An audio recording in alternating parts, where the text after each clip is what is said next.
Das sind die schlimmsten Tage für mich und Felix. Sind für mich auch die härtesten Tage. Jo, hier sind Jona und Anna hier in Kiel. Wir haben gerade Trainingslager und wir schauen uns jetzt zusammen mal den Blog aus LA an und machen darauf eine Reaction. Und wenn ihr mehr solche Videos sehen wollt, dann abonniert den Kanal. Okay, LA, let's go. Ja, war schon echt ein kleiner Racekurs. Ne? Wir sind eben in einem Hafenbecken quasi gesegelt, so ein bisschen wie in Dubai. Und dadurch waren wir einfach physisch vom Kurs limitiert.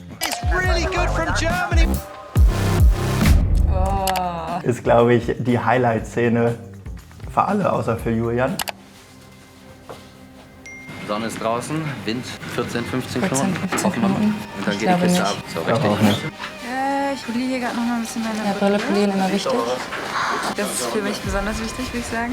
Die Jungs hier müssen ja gar nicht so weit gucken. Hey, hast du uns hab ich zu viel angepöbelt? gesagt, ne? Ja, fuck. Ja, da sieht es auf jeden Fall noch nicht nach 15 Knoten aus. War auch nicht. Spoiler. Ja.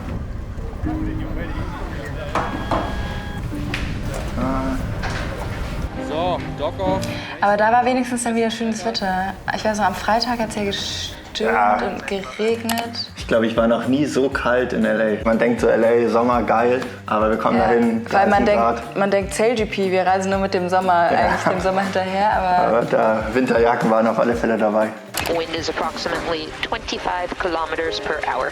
I think lost our start software. wir haben im Wing, haben wir unten den Wing Screen, wo eigentlich alle Positionen ganz gut draufschauen können, außer der vorderste Grinder. Da kriegen wir den Kurs und wir sehen, es ändert sich am Start und dann bei 0 springt es um auf die Race-Software. Ja, ist tatsächlich super wichtig. Also ohne das Ding ist man richtig gehandicapt und dann läuft der Start manchmal auch echt nicht so gut, wenn man da nicht drauf vertrauen kann. In dem Fall war das so, dass die Software sich nicht aktualisiert hat schnell genug und dann hing man so 3 Sekunden hinterher und 3 Sekunden hinterher beim SailGP ist schon eine Welt. Watch out for the Germans. They're just clear there. Konnten uns dann auch leider nicht weiter nach vorne arbeiten, haben jetzt tatsächlich noch ein paar Plätze verloren. Oh, Oh, da gehen die Plätze runter. Germany Deutsche Bank, they will check Marginal Cross. Hoffen wir mal, dass das zweite besser läuft. da war die Hoffnung noch groß, dass es dann bergauf geht. Ah, das war besser. Man sieht Wir sind genau auf dem Fastpoint. genau dieser hellblaue Pfeil, den wir hier unter unserem Boot sehen. Das ist theoretisch errechnet der schnellste Punkt von der Linie zur ersten Tonne. Und den sehen wir auch auf diesem Ringscreen, von dem wir gerade gesprochen haben. Da zielt man tatsächlich drauf. Also man startet auch mal drüber und drunter, aber wenn man da mit Schwung ist, eigentlich optimal gelaufen. Ja. Ne? Ziemlich nice. Schauen wir mal, wie es ausgeht. Ich glaube, wir sind nur nicht über Kanada rübergekommen. Look at it. Ja, Dritter. Ja, ganz gut gerade. Zweites Rennen. Wir sind, glaube ich, gerade Dritter. Man sieht auch, wie durchgeschwitzt Felix nach dem Ja. Rennen ist. Ja, Felix und ich tauschen uns ja mal durch und der gerade Kraft sammelt auf dem Schlauchboot, der ist immer richtig fertig und dann noch Interviews geben ist kompliziert, aber wir geben unser Bestes. Vierter. This pack here, Germany, Great Britain, United Ah, doch, da haben wir States, richtig gut gemacht, the glaube right ich. way, but where do they find space? Here comes Italy. Wenn man vorne den Start gut rauskommt, ist schon mal die halbe Miete, dann hat man einen freieren Kurs. Ja. Sonst muss man versuchen, strategisch gut zu Ich würde sagen, LA war insgesamt eigentlich schon ganz gut. Also Ja, Gestartet, haben dann leider guter Progress. ein Manöver in Sand gesetzt. It's a go, Jimmy. Unser Foil war nicht im Loch, nennen wir das. Das heißt, es war nicht ganz unten, nicht ganz verriegelt. Nicht im Loch. Da sind wir ich habe Lock gesagt. Ah ja? Ja, ich glaube, ich habe Lock gesagt. Auf alle Fälle, wenn das Foil nicht eingehakt ist, dann kommt es wieder hoch und ja, ich glaube, mit diesen Fuck-Ups haben wir in letzter Zeit relativ viel zu kämpfen. Eine Sache, die wir eigentlich mal Ja. hinkriegen müssten. Man Und- könnte sagen unlucky, aber es ist auch ein bisschen zu hektisch noch an Bord bei uns. Ja, ja, stimmt. einmal von den Foils gefallen. Yeah, just the Germans are holding on for a decent. Ah, stimmt. Aber ansonsten Fünfter, ja. Die sind. Die sind.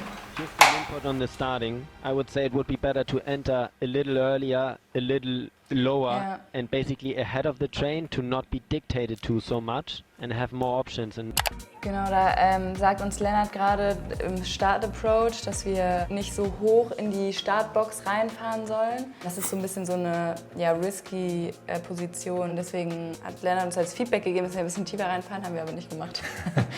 Das schauen wir jetzt. Gute Idee. Umsetzung, Medium. That start was good, no?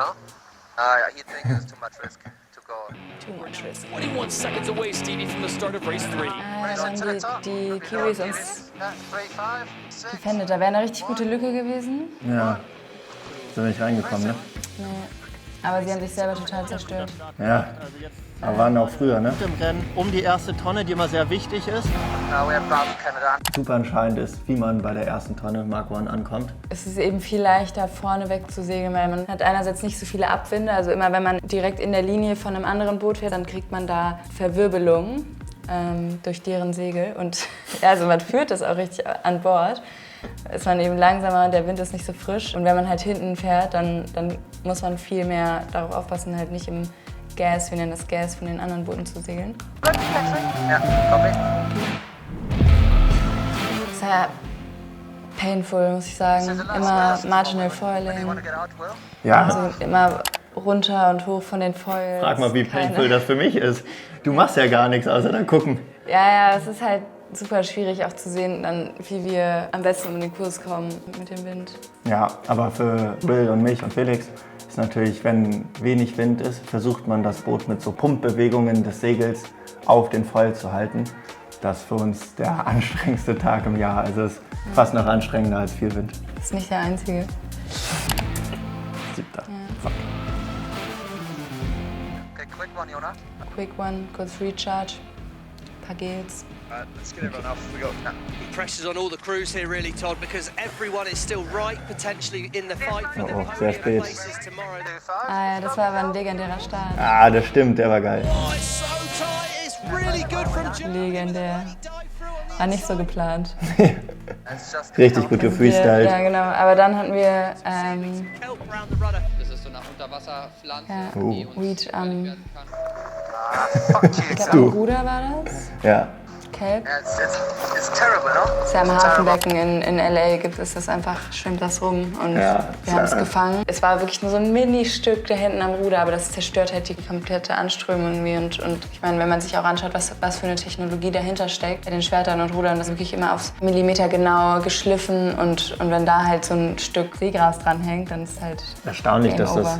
drauf bleibt bei 60 km/h, 70 km/h durchs Wasser. Ja, aber wir haben es nicht abbekommen. Also irgendwann ist es, glaube ich, ja, weil wir so langsam waren. Oh, Und von das war alleine so abgegangen, frustrierend. aber- Kommst du gut an der Tonne an und dann hast du so einen Scheiß und dann fällst du nach Ja, hinten. sonst wären wir, glaube ich, Erster gewesen in der Ja. Tonne. A tricky last race for the German team. So many maneuvers, so many boats. Never had 12 boats race on one Ja. course before. Es waren aber gar nicht 12. Das war das einzige Rennen bei SailGP, wo alle 12 gestartet sind. Im ersten Rennen in LA. Ja, genau. Ja, genau. Und dann sind die denen gegen die Tonne gefahren. That foil on the left. Oh my! Oh, that's a disaster. That is a absolute shocker. Und haben sich damit ins Ausgeschossen. mal sehen, wann wir wieder 12 Boote an die Linie bekommen. Good breeze. It's hectic. Insgesamt gut. Wir hatten vernünftige. Ah, hier sieht man noch ganz gut, wir haben neue Helme. Die gehen so über die Ohren rüber, sieht man bei Erik. Und dadurch hat man viel weniger von diesen Umgebungsgeräuschen, die von den Foils ja sehr laut sind. Und das macht das viel angenehmer, oder?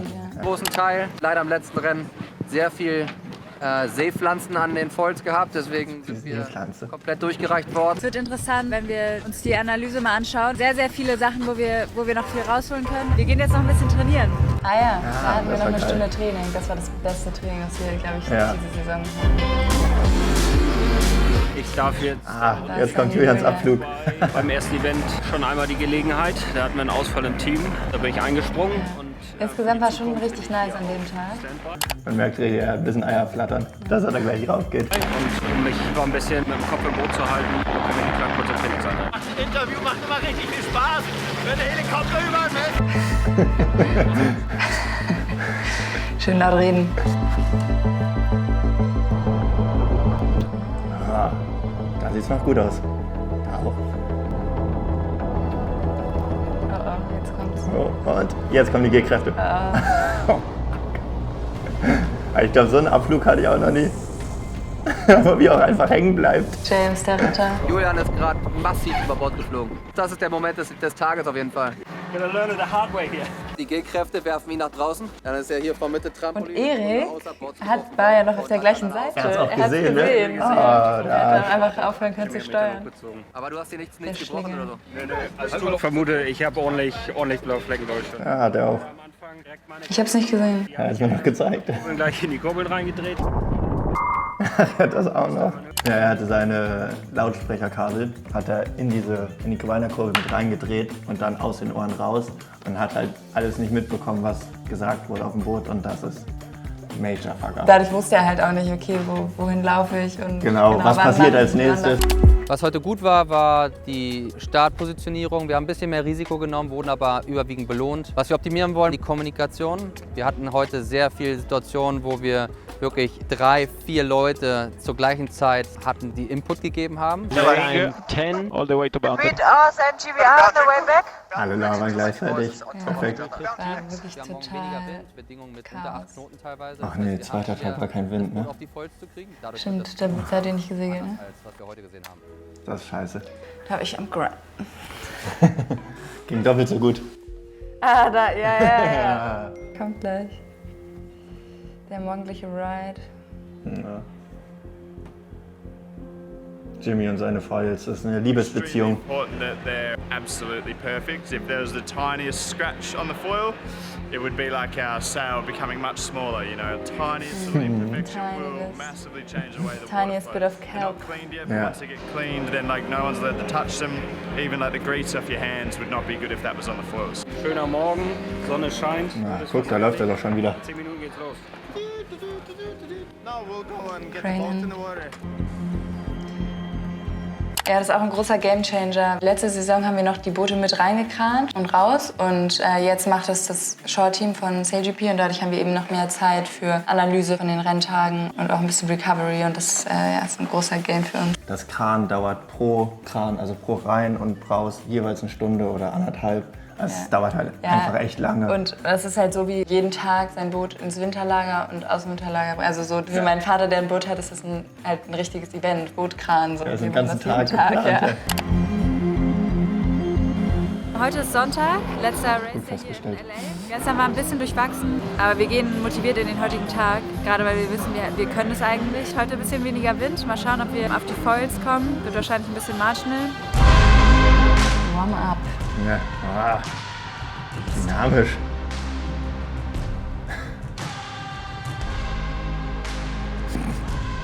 Fokussiert. Ja. Ein Selfie. Off we go. Da hatte ich noch Hoffnung, dass ich segel.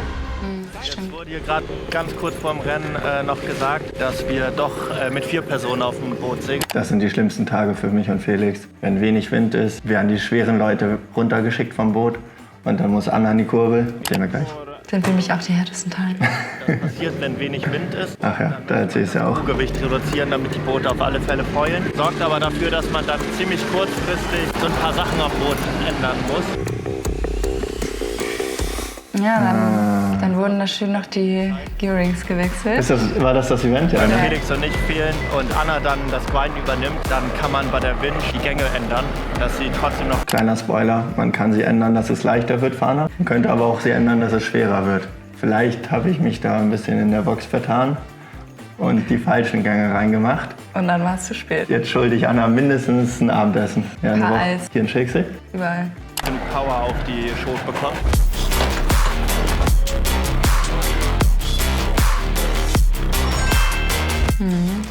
Wrong change. Oh, das war so schlecht. Das erste Mal gekurbelt und ich dachte mir so, Anti-Germany. That's a big mistake really there, isn't it? They've got to drop right back behind people. Das lag noch nicht an den Gängen. nee, da haben wir den Großbritannien Raum genommen. Who's timed it right? Wir hatten gerade einen richtig schlechten Start, sind jetzt aber auf die Foils gekommen und haben jetzt hier gerade mal 4, 5 Boote überholt. Ach guck, ging doch. Patchy und Patchy. Jetzt geht es darum, wer auf den Foils hier bleibt. War das Event? Ja. Das werde ich so schnell nicht vergessen. Sorry. Wir haben uns wieder gut nach vorne gekämpft, nachdem wir zwischendurch wirklich mit beiden Rümpfen im Wasser standen. Leider. Beinrümpfen im Wasser. Mit allen Rümpfen im Wasser. Race course, the distance between Mark 1 and Leeward Gate is super small. Ja. Dann wurde der Racekurs noch kleiner, weil wir so langsam waren. Das heißt, die wollen eigentlich die Rennzeit gleich behalten. Ob wir da noch was rausholen können. It's such a tight course. Germany Deutsche Bank will claim 7th. 7. Das letzte Rennen war gut. Du ist immer positiv. Macht immer, auch wenn die Stimmung gerade mal schlecht ist, er hat immer noch einen guten Spruch. Der ist echt sehr gut bei sowas. We go on the final qualifying race. Ganz in Lee. Ja, wieder ganz in Lee, ne? Come through on the foils at mark number 1. Läuft 1A mit den Gangs. Guck mal, ich weiß gar nicht, was du machst. Läuft das super? Wir sind gerade zweiter Upwind. Ja, noch gerollt hier. Ja. Die Schweizer mit einer guten Halse. Anna hat richtig viel zu tun. Go Anna, go Anna. Ja. Just watch Italy. Ja, Zweiter. Nice. Das war ein gutes Rennen. Das sah aber ein bisschen fertig aus. Richtig frittiert. It's fly time and we've got a new team on board as Germany Deutsche Bank getting here with 89%. Congratulations to the... Also hatten wir eine gute Flight Time. Ich muss auch sagen, in dem Rennen, also dadurch, dass die so kurzfristig entschieden haben, dass wir nur 4 Leute an Bord sind, in unserer neuen Konfiguration, wenn ich eben nach vorne schaue und grinde, dann trimme ich auch die Fog. Und das erste Mal, wo ich wirklich die Fog gesehen habe und wir gefoilt sind, war im Rennen. Und das war halt also so optimal. Wir haben auch wirklich gemerkt, dass es Rennen für Rennen auch einfach besser geworden ist vom Handling. Weil mit 4 Leuten an Bord und trotzdem den gleichen Aufgaben ist man halt dann schon eher überfordert. Ja, das ist echt viel, ne? Well done.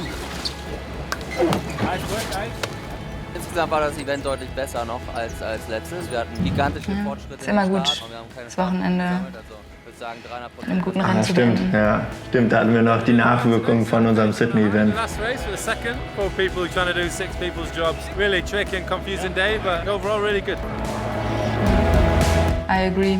Tricky day, aber... Ja. Pizza. Pizza. Endlich wieder Pizza. Pizza am Sonntagabend. Ja, das muss natürlich reingeschnitten werden. Die war noch nicht mal gut. Schön Aber in Pizza. San hatten wir eine richtig gute Pizza dann wieder. Ja, es ist so ein bisschen unser Ritual, Sonntagabend. Da Jacopo als Italiener ja in unserem Team ist, guckt er immer sehr darauf, dass die Pizza auch gut ist und dass keine Hawaii bestellt Auf gar wird. keinen Fall Ananas auf der Pizza. Auch wenn ich die gerne mag. Na gut. Vielen Dank fürs Zuschauen. Abonniert den Kanal. Und kommentieren. Und kommentieren natürlich. Ich Das das haben wir Kommentieren vergessen. Fuck. Wir gehen jetzt Eis essen.